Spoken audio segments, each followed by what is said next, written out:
Barcelona oo shaacisay qorshaheeda suuqa ee xil ciyaareedka cusub.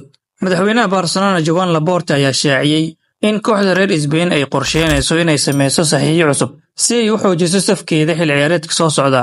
Waxaan xoojin doonaa kooxdeeda ayuu Laporta ku yiri wareysi uu siiyay warbaahinta. Waxaan kordhin doonaa heshiisyada Rafinha, Frenkie de Jong iyo Lamine Yamal, kadibna waxaan keenaynaa ciyaartoy cusub. Waxaan doonaynaa inaan horumarino kooxda.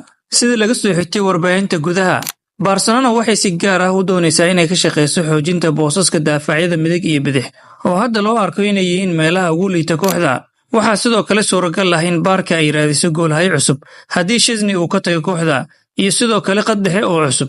Arrinta wanaagsan ayaa ah in Barcelona aysan u baahnayn saxiix badan si ay kor ugu qaado tayada kooxdeeda, iyadoo qaar ka mid ah ciyaartoyda muhiimka ah la filayo inay sii joogaan kooxda.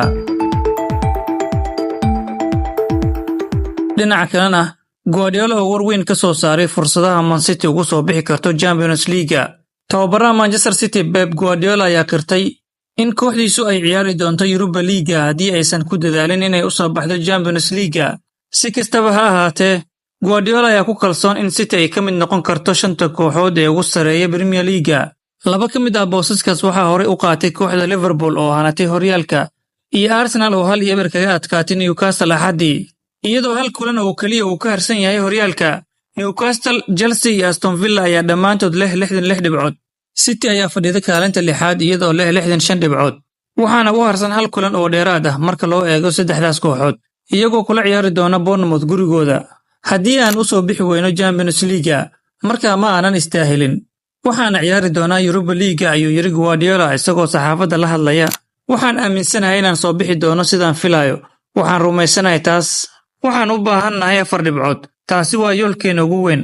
Waxaan hubaa inaan u soo bixi doono Champions League ayuu hadalkiisa ku soo gabagabeeyay Pep Guardiola. Waxaan soo gaarnay dhamaadka muuqaalka. Haddii aad ilaa dhamaadka muuqaalka nala soo gaartay, ha ilaawin inaad muuqaalka like saarto sidoo kale aad sii share garayso. Haddii aad nagu cusub tahay nagu soo biir oo ka mid noqo asxaabta nagu xiran. Mahadsanid.